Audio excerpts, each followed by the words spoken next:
இன்னைக்கு காலையில சாப்பாட்டுக்கு முருங்கைக்காயும் பருப்பும் போட்ட சாம்பார், ரசம் வச்சுட்டேன். மதியத்துக்கு தயிர் சாதம் செஞ்சு வச்சுட்டேன்.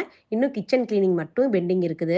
ஈவினிங் ஸ்நாக்ஸ் சாப்பிட்டு ஃப்ரெண்ட்ஸோட வெளியில போறேன்னு சொன்னாங்க. அதுக்கப்புறம் ஏனோ போகாம உட்காந்துக்கிட்டாங்க. ஏன் வெளியில போகலையா அப்படின்னு கேட்டதுக்கு, என்னோட ஸ்கின் ரொம்ப ஆயிலியா இருக்குது, ஆக்னி எல்லாம் வந்துருச்சு, அதனால நான் வெளியில போக மாட்டேன் அப்படின்னாங்க. அட இதெல்லாம் ஒரு பிரச்சனையா அப்படின்ட்டு டெர்ம்டாக்கோட 2% சாலிசிலிக் ஃபேஸ் வாஷை கொடுத்தேன். இதுக்கு முன்னாடி யூஸ் பண்ணிட்டு இருந்த ஃபேஸ் வாஷை விட இது ரொம்ப நல்லா இருக்குன்னு சொல்லிட்டு இருந்தாங்க. ஏன்னா இதுல 2% சாலிசிலிக் ஆசிட் இருக்கு. இது ஆக்னி ஹேசிங் பாக்டீரியாஸ் கூட எல்லாம் ஃபைட் பண்ணி ஆயில கண்ட்ரோல் பண்ணி கிளியரா ஸ்கின்ன டர்ட் இல்லாம வச்சுக்கும். ஃபர்ஸ்ட் வாஷ்லயே நல்ல ரிசல்ட் தெரியும். இது dermatologically tested. Acne marks, black dirts எல்லாத்தையும் கம்மி பண்ணி கொடுக்கும். என்னோட பர்சனல் ஃபேவரட் என் ஹஸ்பண்ட்க்கும் ஃபேவரட் ஆயிடுச்சு. 1 வீக் முன்னாடி ஹஸ்பண்டோட ஃபேஸ் ரொம்ப ஆயிலியா இருந்துச்சு. இந்த ஃபேஸ் வாஷ் நம்ம ஊர் பொலியூஷனுக்கு ஏத்த மாதிரி இருக்குது. ஏன்னா ஹஸ்பண்ட் 2 வீக்ஸா யூஸ் பண்ணிட்டு இருக்காங்க, டெய்லியும் மார்னிங் ஈவினிங்ல. இப்ப நல்லாவே இந்த ஆக்னி எல்லாம் ரெடியூஸ் ஆகி ஆயில் கண்ட்ரோல் ஆயிருக்குன்னு சொல்லியிருக்காங்க. அவங்களோட ஃபேவரட் ஃபேஸ் வாஷ் ஆகவே மாறி போயிடுச்சு.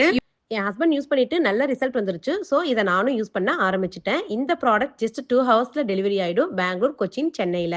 இவ்வளோ பெரிய ப்ராடக்ட் 200 ருபீஸ்க்கு கிடைக்குது. இது purple.comல கிடைக்கும். இந்த QR கோடை ஸ்கேன் பண்ணி நீங்க பர்ச்சேஸ் பண்ணிக்கலாம்.